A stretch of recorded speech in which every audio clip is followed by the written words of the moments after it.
नमस्कार दोस्तों, मैं प्रभात तिवारी और सार्थक क्लासेस यूट्यूब चैनल पर आप सभी लोगों का एक बार फिर से बहुत बहुत स्वागत करता हूं। दोस्तों, एक छोटी सी जानकारी आप लोग दे दें कि लगातार आप लोग कमेंट्स आते हैं कि सर आपके वीडियोस में या आपके चैनल के जो वीडियोस है उसमें आवाज़ अधिक नहीं आती है। तो दोस्तों, मैं आपको बताना चाहूँगा कि मेरी तरफ से ऐसी कोई प्रॉब्लम नहीं है। हाँ, टेक्निकल प्रॉब्लम कुछ हो सकती है। तो अगर आपको किसी ऐसे वीडियो में दिक्कत आ रही है तो मैं आपको बस यही सलाह दे सकता हूँ कि आप ईयरफोन लगा के सुन सकते हैं, क्योंकि मैं अपनी तरफ से अच्छी क्वालिटी का माइक भी यूज़ करता हूँ और आवाज़ भी फुल ही रखता हूँ। तो मेरी तरफ से कोई दिक्कत नहीं है। और अगर कोई टेक्निकल इशू होगा तो संभवतः उसको मैं सही कर पाने में असक्षम हूँ। तो आपसे रिक्वेस्ट रहेगी कि अगर आवाज़ सही तरीके से नहीं आती तो आप ईयरफोन का यूज़ कर लीजिएगा। तो आज के वीडियो में दोस्तों हम बात करेंगे यूपीएससी जीके पार्ट के अंतर्गत इकाई 5 सब टॉपिक 1 भारतीय संस्कृति की विशेषताएं। भारतीय संस्कृति की विशेषताएं पार्ट 3 में हम कुछ फैक्ट्स की बात करेंगे।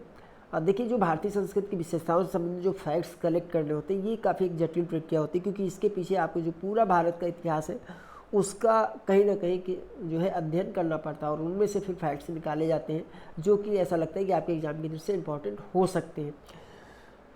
तो इसी कड़ी में अब स्टार्ट कर लेते हैं आज का वीडियो। और अगर आप पेड बैच के माध्यम से तैयारी करना चाहते हैं, जहाँ पे आपको सभी वीडियो मिल जाएंगे, पीडीएफ फॉर्म में नोट्स मिल जाएंगे, ऑनलाइन जो है प्रैक्टिस सेट मिल जाएंगे, validity till the written exam रहेगी, तो आप हमारे व्हाट्सएप नंबर 9506543831 पर हमसे संपर्क कर सकते हैं। तो सबसे पहला पॉइंट है, उत्तर प्रदेश को बौद्ध धर्म का पालना कहा जाता है। तो उत्तर प्रदेश को बौद्ध धर्म का पालना क्यों कहा जाता है? ये इसलिए कहा जाता है कि जो गौतम बुद्ध जी थे उन्होंने अपना अधिकांश जो सन्यासी जीवन है वो उत्तर प्रदेश में ही व्यतीत किया था। यही कारण है कि उत्तर प्रदेश को बौद्ध धर्म का पालना कहा जाता है। बौद्ध धर्म में वैशाख पूर्णिमा का महत्वपूर्ण स्थान है। तो वैशाख पूर्णिमा का महत्वपूर्ण स्थान क्यों? क्योंकि गौतम बुद्ध जी के चाहे हम जन्म की बात कर लें और चाहे परिनिर्वाण की बात कर लें और चाहे ज्ञान प्राप्ति की बात कर लें, ये तीनों ही महत्वपूर्ण घटनाएं महात्मा बुद्ध जी के जीवन में वैशाख पूर्णिमा के दिन ही हुई थी। इसीलिए बौद्ध धर्म में वैशाख पूर्णिमा का महत्वपूर्ण स्थान है। काशी का उल्लेख हमें सर्वप्रथम जो है अथर्ववेद से प्राप्त होता है। और एक जानकारी के अनुसार इस नगर की स्थापना यानी काशी नगर की स्थापना दिवोदास द्वारा की गई थी। और ये जानकारी हमें कहाँ से प्राप्त होती है? तो ये जानकारी हमें प्राप्त होती है महाभारत से। भारतीय मंदिर निर्माण कला में शिखर निर्माण, जैसा आप लोग जानते हैं कि जो भारतीय मंदिर है सब में आज की दृष्टि में जो भी आप मंदिर देखेंगे उसमें आप ऊपर की ओर आपको शिखर निर्मित अवश्य दिख जाएगा। तो शिखर निर्माण का जो पहला में उदाहरण मिलता है वो दशावतार मंदिर है देवगढ़ झांसी का, उससे प्राप्त होता है। तो इस तरीके से हम कह सकते हैं शिखर युक्त भारत का जो सर्वप्रथम मंदिर है वो दशावतार मंदिर देवगढ़ है। रानी नागनिका या नैनिका, देखिए काफ़ी इंपॉर्टेंट नाम है और इस नाम पर इससे संबंधित जो एक उपन्यास लिखा गया था 2017-18 में, और उस समय ये काफ़ी चर्चा में आया था नाम। और आपके यूपीएससी के एग्जाम में ये प्रश्न भी किसी प्रश्न पत्र में पूछा गया था जहाँ तक मुझे याद है। तो इस पॉइंट आप इसे रानी नागनिका या नैनिका जो भी है, क्योंकि अलग अलग नाम ये मिलता है आपको, तो दोनों आप एक ही समझिएगा जो भी आपको नाम मिलता है, तो इसको देखना बहुत जरूरी है। तो रानी नागनिका कौन थी? तो ये सतकर्णी प्रथम की पत्नी थी, जिनको हम सतकर्णी या सातकर्णी के नाम से भी जानते हैं। और साथ ही साथ ये अंगी कुल के तृण कायरों की पुत्री भी थी। इन्होंने अपने पति की मृत्यु के बाद शासन किया था। संभवतः ऐसा कहा जाता है कि भारत की प्रथम साम्राज्ञी शासिका थी। इनका शासनकाल प्रथम सदी ईसा पूर्व था। महाराष्ट्र से प्राप्त चांदी के सिक्कों के मध्य में ब्राह्मी लिपि और प्राकृत भाषा में भी रानी नागनिका का नाम अंकित है। तो इस तरीके से हम कह सकते हैं कि भारत की जो प्रथम हिंदू शासिका होने का श्रेय किसे दिया जाता है? तो ये यहाँ पर एक नाम आ सकता है, रानी नागनिका। कानपुर के भीतर गांव स्थित जो गुप्तकालीन मंदिर है उसका निर्माण चंद्रगुप्त द्वितीय विक्रमादित्य के शासनकाल में हुआ था। आजीवक संप्रदाय के प्रवर्तक कौन थे? तो ये थे मक्खल पुत्र गोसाल। मक्खल पुत्र गोसाल का जन्म उत्तर प्रदेश के श्रावस्ती में हुआ था। भारत में चिश्ती संप्रदाय की स्थापना का श्रेय जो है ख्वाजा मोइनुद्दीन चिश्ती को दिया जाता है। और यह सन 1192 में मोहम्मद गौरी के साथ भारत आए थे। कौन आए थे? यानी ख्वाजा जो मोइनुद्दीन चिश्ती थे, ये भारत 1192 ईस्वी में मोहम्मद गौरी के साथ भारत आए थे। भारत आए तो थे, लेकिन कहाँ से आए थे? अगर आपको जानकारी है तो कमेंट कीजिएगा। और इसके आगे शेख हमीद उद्दीन लाहौरी और कुतुबुद्दीन बख्तियार काकी, दो इंपॉर्टेंट नाम है, शेख हमीदुद्दीन लाहौरी और कुतुबुद्दीन बख्तियार काकी। ये प्रमुख शिष्य थे किसके? ख्वाजा मोइनुद्दीन चिश्ती के। दक्षिण भारत में चिश्ती सिलसिले को प्रारंभ करने के श्रेय की अगर हम बात करें तो यह दिया जाता है शेख बुरहानुद्दीन गरीब को। जो कि निजामुद्दीन औलिया के शिष्य भी थे। तो इस पूरे पॉइंटर से कई तरीके से प्रश्न बन सकता है और कई एग्जाम में ये प्रश्न इससे पूछे भी गए हैं। और अगला पॉइंट है कि महात्मा बुद्ध जी ने वैशाली में संघ में स्त्रियों की प्रव्रज्या यानी संघ में स्त्रियों के प्रवेश की अनुमति दी थी, और तथा प्रजापति गौतमी जो कि बुद्ध की सौतेली माँ थी, दीक्षा प्राप्त करने वाली प्रथम महिला थी। तो इस तरीके से हो सकता है कि प्रश्न बन सकता है कि महात्मा बुद्ध ने संघ में स्त्रियों की प्रव्रज्या की अनुमति कहाँ पर दी थी, तो वैशाली में दी थी। और दूसरा प्रश्न यह भी बन जाता है कि निम्नलिखित में से किस महिला को जो है सर्वप्रथम दीक्षा प्रदान की गई थी गौतम बुद्ध द्वारा, तो ये प्रजापति गौतमी थी। या प्रजापति गौतमी कौन थी, तो प्रजापति गौतमी कौन थी, बुद्ध की सौतेली माँ थी। तो ये 3 तरीके से यहाँ से प्रश्न बन सकता है। और देखिए, जब भी आप लोग पढ़ा करिए तो मैं आपको यही सलाह दूंगा, थोड़ा सा कोशिश कीजिएगा कि जो आप पॉइंटर पढ़ रहे हैं इससे एक्चुअल में किस प्रकार से प्रश्न बन सकता है, तो इससे आपको काफ़ी मदद मिलेगी। अब यहाँ पर हम थोड़ा सा नज़र डालेंगे सल्तनत कालीन कुछ प्रमुख रचनाएं और उनके रचनाकार या लेखक। तो एक तरफ देखिए पुस्तक दी गई है और दूसरी तरफ जो है उसके रचनाकार दिए गए हैं। हालांकि देखिए मैंने बहुत सावधानी रखी कि जो भी पॉइंटर कलेक्ट किए जाए उनमें त्रुटि ना हो। फिर भी ह्यूमन बींग्स होने के नाते अगर कोई आपको त्रुटि दिखती है या मुझे दिखती है भविष्य में, तो उसको मैं जो इसके कमेंट होंगे उसमें पिन कर दूंगा, जिससे कि जब भी आप वीडियो देखें तो कमेंट बॉक्स जरूर चेक कर लिया करिए आप। रीज़न है कि एक बार वीडियो अपलोड होने जाने के बाद उसमें करेक्शन पॉसिबल नहीं होता, और खासकर करंट अफेयर्स के अगर वीडियोज़ आप देखते हैं तो करंट अफेयर्स तो बहुत तेज़ी से बदलाव होता है। मुझे याद है कि अभी एक महीने पहले मैंने एक वीडियो बनाया था, उसमें मैंने श्रीलंका के राष्ट्रपति प्रधानमंत्री के नाम की चर्चा की थी, और 10 दिन बाद उसका नाम चेंज हो गया। तो वीडियो तो अपलोड हो चुका है। और दूसरा एक और मुझे उदाहरण याद आ रहा है कि रामसर साइटों की संख्या आपको याद होगा, अभी कुछ समय पहले इनमें कुछ नाम बढ़े थे और इस तरह से 49 रामसर साइट हो गए थे भारत में। और 15 ही दिन बाद या 20 दिन बाद इसकी संख्या में फिर इजाफा हो जाता है, 5 और नाम जुड़ जाते हैं, और आज की डेट में जो है 54 रामसर साइट है। तो कुछ इस तरह के जो पॉइंट है, अभी तो मैं अपलोड करता जा रहा हूँ वीडियो, लेकिन मेरा प्रयास रहेगा कि एग्ज़ाम से जस्ट पहले जो बदलाव हैं, जो नाम में बदलाव या इस तरह के फैक्ट्स में बदलाव हैं, तो उसको भी हम लोग अपडेट कर लेंगे। तो चलिए सबसे पहले इन पुस्तक के नाम और उनके रचनाकार के नाम देख लेते हैं। तो चलिए इनको देख लेते हैं। ये देखिए ऐसी पुस्तकें हैं जो बहुत ज़्यादा एग्ज़ाम में पूछी जाती हैं, तो कम से कम देखिए इनकी जानकारी होनी चाहिए। और कभी कभी क्या होता है कि मान लीजिए 3 पुस्तक आपने पढ़ी हुई हैं और चौथी पुस्तक आपने नहीं पढ़ी हुई, तो ये थोड़ा सा अनुमान लग जाता है कि कौन सा इसमें सही होगा ऑप्शन। तो मदद मिलती है कॉमन सेंस से। तो जरूरी नहीं कि सभी पुस्तकें आपको मिली जाए, लेकिन मुझे लगता है कि ये पुस्तकें आपको ज़रूर याद होनी चाहिए। तो तुगलकनामा की रचना की अमीर खुसरो ने, तारिक ए फिरोज शाही की रचना की है शम्स ए सिरज अफीक ने, हुमायूंनामा गुलबदन बेगम जो कि शायद हुमायूं की बहन थी, मुझे याद आ रहा है, उन्होंने की है। चंदायन मुल्ला दाऊद और असिका की रचना की अमीर खुसरो ने। दास्तान मजाहिब, देखिए दास्तान मजाहिब जिसकी रचना मोहसिन फ़ानी ने की है, इसकी एक विशेषता भी है कि इसमें जो अकबर द्वारा दीन इलाही धर्म चलाया गया था उसका वर्णन है। और धर्म से मुझे याद आ गया कि देखिए मुझे एक फैक्ट्स और कलेक्ट करना है कि जो विभिन्न धर्म हैं उनके प्रतिपादक कौन है। हालांकि कुछ संप्रदायों को मैंने ऐड किया है, लेकिन इस पर मैं और काम करूंगा क्योंकि इससे संबंधित एक क्वेश्चन मुझे याद है कि पूछा गया था। फतवा-ए जहांदारी की रचना की है जियाउद्दीन बर्नी ने। और ताजुल मासिर की रचना की गई है हसन निज़ामी द्वारा। तो ये कुछ प्रमुख पुस्तकें थी सल्तनत काल की। आगे बढ़ते हैं। संस्कृत में लिखित महाभारत का तेलुगु में अनुवाद कवित्रयम यानी कविताओं की त्रिमूर्ति, और ये कौन कौन थे कवित्रयम के अंतर्गत, नन्नय, टिक्कन या टिक्काना तथा एराना द्वारा की गई। तो ये प्रश्न बन सकता है कवित्रयम में कौन सा कवि सम्मिलित नहीं था। तो 3 नाम कौन कौन से, नन्नयन, टिक्कन या टिक्काना और दूसरा एराना। तो ये 3 नाम थे कवित्रयम ने जिन्होंने संस्कृत में लिखित महाभारत का तेलुगु में अनुवाद किया था। और यह अनुवाद किया गया था लगभग वही 11वीं से 14वीं शताब्दी के मध्य, यानी एक बार में पूरा अनुवाद नहीं हुआ था। कुछ पार्ट को नन्नयन ने किया था, फिर बचे हुए पार्ट को टिक्कन या टिक्काना ने किया था, फिर भी कुछ छूट गया था जिसे आगे चल के एराना ने कंप्लीट किया था। तो इस तरीके से महाभारत के संस्कृत में लिखित महाभारत का अनुवाद तेलुगु में कवित्रयम, नन्नयन, टिक्कन और एराना द्वारा किया गया था।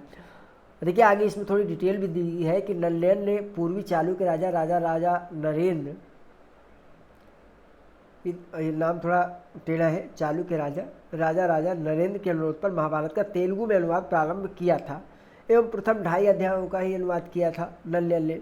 अंतिम 15 अध्यायों का अनुवाद जो है टिक्कन द्वारा किया गया था, लेकिन 15वें अध्याय का कुछ पार्ट जो है फिर भी छूट गया था टिक्कन के द्वारा अनुवाद करने से।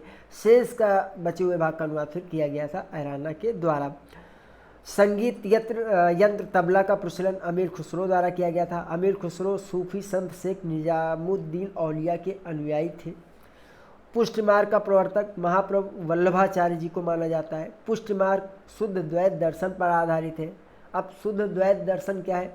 अर्थ ये है कि भक्त की प्रार्थना, जो भक्त प्रार्थना करते हैं वो केवल ईश्वर की प्राप्ति के लिए करते हैं, कि मतलब हमें ईश्वर के अतिरिक्त और कुछ नहीं चाहिए। तो इस तरह की जो भक्ति की जाती है उसे हम शुद्ध द्वैत दर्शन के नाम से जानते हैं। तो इस तरीके से हम कह सकते हैं कि जो पुष्ट मार्ग है उसके प्रवर्तक जो है महाप्रभु वल्लभाचार्य जी थे, जिसमें सिर्फ ईश्वर की प्राप्ति के लिए, ईश्वर के दर्शन के लिए जो है प्रार्थना की जाती है, भक्ति की जाती है। अब रामायण का फारसी भाषा में अनुवाद अब्दुल कादिर बदायूनी द्वारा और तथा हितोपदेश का फारसी में अनुवाद ताजुल माली द्वारा किया गया था। देखिए अनुवाद अक्सर पूछ लिए जाते हैं, उनमें काफ़ी कन्फ्यूज़न होता है। कभी तेलुगु में अनुवाद पूछ लेंगे, कभी कन्नड़ में अनुवाद पूछ लेंगे, कभी फारसी में अनुवाद पूछ लेंगे। तो जो भी हमारे महाग्रंथ हैं महाभारत रामायण, इसके अनुवाद को ज़रूर आप सही से याद कर लीजिएगा, क्योंकि इसमें आते हुए भी गलत होने की संभावना जो है काफ़ी बनी रहती है। हिंदू धर्म ग्रंथों का अध्ययन करने वाला प्रथम मुस्लिम कौन था? तो ये था दारासिको। दारासिको ने सर्वप्रथम हिंदू धर्म ग्रंथों का अध्ययन किया था। स्वामी रामानंद जी जो है मध्यकालीन भक्ति आंदोलन के प्रमुख संत थे। उत्तर भारत में भक्ति का प्रचार करने का श्रेय सर्वप्रथम रामानंद जी को दिया जाता है। काशी के श्री मठ के प्रमुख संत स्वामी रामानंद के गुरु थे। यानी अगर पूछ लिया जाए कि स्वामी रामानंद के गुरु कौन थे तो ये थे राघवानंद। ठीक है। बैरागी संप्रदाय, जिसे रामानंदी संप्रदाय के नाम से भी जाना जाता है, की स्थापना स्वामी रामानंद द्वारा दी गई थी। स्वामी रामानंद के 12 शिष्य, देखिए ये जो मैं नाम देख रहा था ना, तो कुछ लोगों का 12 मानना है, कुछ लोगों का इसमें 1-2 नाम और भी ज़्यादा कुछ लोग मानते हैं। तो हालांकि इस डेटा में पूर्णतः आश्वस्त तो नहीं हूँ, लेकिन अभी इससे अधिक मुझे नहीं मिल पाया है, तो जो है उसको मैं यहाँ पे शेयर कर रहा हूँ। अगर इसमें कोई करेक्शन होगा या कुछ घटाना बढ़ाना हो तो हम आगे बात कर लेंगे। लेकिन अभी ये नाम आप देख लीजिए, काफ़ी इंपॉर्टेंट नाम है। कबीरदास, रैदास, पद्मावली, सुरसरी, भावानंद, अनंतानंद, सुखानंद, नरहरियानंद, नाभादास, सेन नाई और पीपा सेन तथा धन्ना। तो ये 12 नाम हैं जो कि शिष्य थे रामानंद जी के, और ये अलग अलग धर्म को मानने वाले थे। धर्म तो नहीं कहेंगे, हिंदू धर्म से ही थे। हिंदू धर्म में जो उपवर्ग होते हैं अलग अलग, उससे सभी शिष्य थे। तो ये अपने तरीके की नई परंपरा प्रारंभ की गई थी स्वामी रामानंद जी के द्वारा। तो यहाँ पर देखिए इम्पॉर्टेंट क्या है, कबीरदास जी के गुरु कौन थे? रामानंद जी थे। और रामानंद जी जो है वो किसके गुरु थे? तो इसको हमने पहले ही बात की, राघवानंद जी के। इस तरीके से जो 12 शिष्य थे रामानंद जी के, इनको मुख्य रूप से हम लोग द्वादश भागवत के नाम से जानते हैं। तो द्वादश भागवत कौन थे? ये रामानंद जी के जो 12 शिष्य थे उनको कहा जाता है। और इसके संबंध में एक श्लोक भी प्रचलित है। हालांकि उस श्लोक को मैंने यहाँ पे नहीं दिया, क्योंकि उसका मुझे नहीं लगता कि वो आपके जीके के पॉइंट आप से इम्पॉर्टेंट हो सकते हैं। हालांकि जो हिंदी के स्टूडेंट होंगे उनको तैयार होगा उस श्लोक। आगे बढ़ते हैं। कबीर पंथ नामक संप्रदाय कबीरदास जी की शिक्षाओं के अनुयायी हैं। रामानंदी संप्रदाय सगुण उपासक है। यानी जो रामानंदी संप्रदाय था वो ईश्वर के सगुण रूप की जो पूजा करते थे, जबकि इसके विपरीत इनके जो शिष्य कबीर दास जी और रविदास जी थे, रविदास जी को कभी कभी रविदास जी भी कहा जाता है, इन लोगों के द्वारा जो संप्रदाय प्रारंभ किया गया था कबीर पंथ और रैदासिया पंथ, वो राम के निर्गुण स्वरूप के उपासक थे। यानी ईश्वर का जो निर्गुण स्वरूप है उसकी उपासना करते थे। कबीर की वाणी का संग्रह उनके शिष्य धर्मदास द्वारा वर्ष 1464 ईस्वी में बीजक नाम से किया गया था। और बीजक के 3 भाग हैं, जैसे आप लोग जानते हैं, आप लोगों ने अपने हाई स्कूल के दौरान इसको पढ़ा भी होगा। और ये थे रामायणी यानी रामायण, शबद शब्द तथा साक्षी।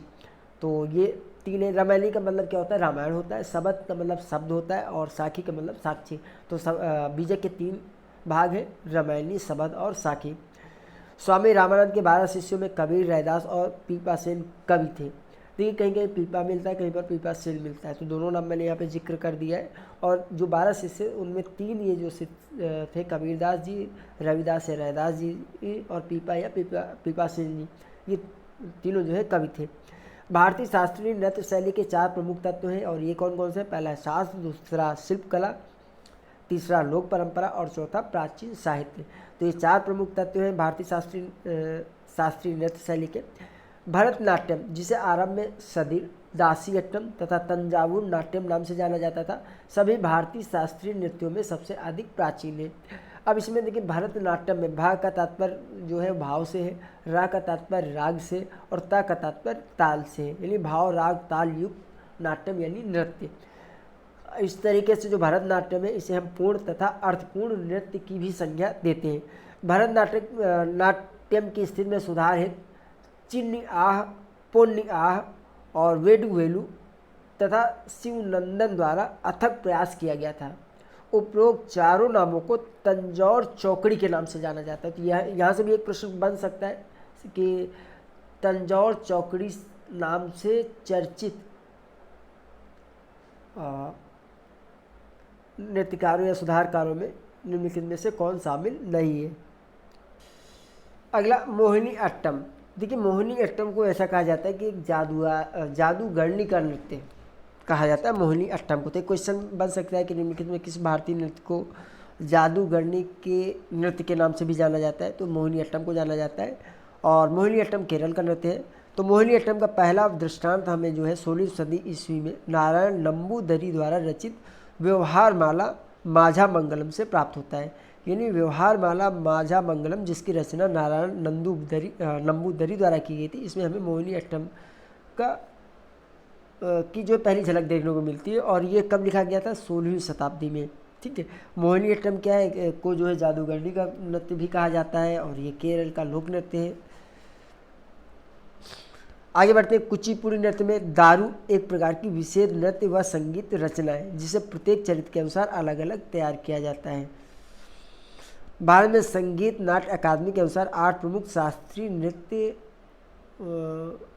का वर्णन किया गया है, और ये 8 शास्त्रीय नृत्य कौन कौन से हैं? देखिए यहाँ से आपको ये भी आइडिया मिल जाता है कि अगर आप भारतीय संस्कृत की विशेष तैयार कर रहे हैं तो ये जो प्रमुख 8 शास्त्रीय नृत्य हैं इनके विषय में आपको बहुत डीप नहीं लेकिन बेसिक जानकारी होनी चाहिए। तो ये कौन कौन से हैं? तो पहला भरतनाट्यम, कुचिपुड़ी, कथक, कथकली, मोहिनीअट्टम, ओडिसी, मणिपुरी, सत्रिया। तो ये 8 नाम हैं। मोहिनीअट्टम पारंपरिक रूप से एक एकल नृत्य है जो मुख्य रूप से एक महिला नर्तक द्वारा किया जाता है। सत्रिया या सत्रिया नृत्य असम का शास्त्रीय नृत्य है। इस नृत्य को वर्ष 2000 में 8 शास्त्रीय नृत्यों के अंतर्गत शामिल किया गया था। किसके द्वारा? भारत संगीत नाट्य अकादमी द्वारा। तो दोस्तों ये आज का भारतीय संस्कृत की विशेषताओं से संबंधित वीडियो था। हमने प्रयास किया कि जो भी फैक्ट्स आपके द्वारा शेयर किए जाएं वो आपके एग्ज़ाम की दृष्टि से इम्पॉर्टेंट होने चाहिए। काफ़ी अथक परिश्रम के बाद दोस्तों एक पीडीएफ तैयार हो पाती है। यही कारण है कि सार्थक क्लासेस में वीडियो आपको बहुत तेज़ी से नहीं मिल पाते हैं, क्योंकि एक नोट्स तैयार करने के पीछे बहुत अधिक मेहनत करनी पड़ती है, समर्पण की भावना होता है, तभी जाके नोट्स तैयार हो पाते हैं। मेरी आपको सलाह रहेगी कि जो भी आप वीडियो देखें कम से कम आप 2 बार ज़रूर देख लें। इससे क्या होता है कि आपका रिवीजन हो जाता है और जो भी फैक्ट्स हैं वो आसानी से आपके मस्तिष्क पटल पर स्थान बना लेते हैं। तो आज के वीडियो में दोस्तों इतना ही रखेंगे, और अगर आप भी अपनी तैयारी सार्थक क्लासेस के माध्यम से करना चाहते हैं तो हमारे व्हाट्सअप नंबर 9506543831 पर व्हाट्सएप के माध्यम से हमसे संपर्क कर सकते हैं। हालांकि जो लोग ऑलरेडी जुड़ चुके हैं उनको मेरी ये सलाह रहेगी कि जो हमारा असाइनमेंट टेस्ट होता है टॉपिक वाइज उसमें आप पार्टिसिपेट ज़रूर करें, और ये मान के आप पार्टिसिपेट करें कि ये आपका ओरिजिनल पेपर हो रहा है, कि अगर इसमें आप टॉपर में हैं तो आपका सिलेक्शन होना निश्चित है। सच मानिए अगर आप आज के दिन को अपना अच्छा करेंगे तो आपको रिजल्ट का इंतज़ार नहीं करना होगा, रिजल्ट तो स्वतः ही अच्छा हो जाएगा। हम लोगों के साथ सबसे बड़ी कमी यही होती है कि हम लोग सोचते हैं कि हमें नोट्स मिल जाए, पीडीएफ मिल जाए, सारा कुछ हम संकलित करके अपने पास रख लेते हैं और सोचते हैं कि पढ़ लेंगे, अभी सब्जेक्ट पढ़ना है, बाद में ये भी पढ़ लेंगे। हालांकि देखिए सब्जेक्ट बहुत इंपॉर्टेंट है, जीके के चक्कर में आपको अपना सब्जेक्ट बिल्कुल नहीं छोड़ना है। लेकिन मैं वास्तव में ये कहना चाहता हूँ कि आपका पूरा जो टाइम टेबल है वो फिक्स होना चाहिए, थोड़ी तरीके से एक रेगुलरिटी मेंटेन होनी चाहिए। ठीक है, 2 बातें आप देख सकते हैं अक्सर एक संस्कृत का श्लोक है, पुस्तकस्तु या विद्या पर हस्तगतम धनम, ठीक है, अर्थात पुस्तक में रखी हुई विद्या और दूसरों को दिया गया धन कार्य के समय दोनों ही काम नहीं आते। इसलिए अगर आप सही से पार्टिसिपेट नहीं कर रहे, नोट्स के आप सही से स्टडी नहीं कर रहे, आप अपने कार्य को सीरियसली नहीं ले रहे, तो फिर बड़ा दुख होगा जब हम पंचवर्षीय हिस्सा का योजना का जो है अंग बन जाएंगे। तो मैं आपको यही सलाह दूंगा कि पंचवर्षीय योजना का अंग मत बनिएगा। पंचवर्षीय योजना बहुत पहले समाप्त कर दी गई है, तो आपको इससे दूरी बना के रखना चाहिए। थोड़ा सा आपको मेहनत करना चाहिए, जिससे कि केवल इंटरव्यू में आप ना पहुंच पाए, बल्कि फाइनल सिलेक्शन आप ले पाए। तो आई होप बाकी आप लोग स्वयं समझदार हैं, बहुत ज़्यादा मुझे कहने की आवश्यकता नहीं है। तो आज के वीडियो में दोस्तों इतना ही। हम आपसे फिर मिलते हैं अगले वीडियो में कुछ नई जानकारी के साथ। तब तक के लिए नमस्कार।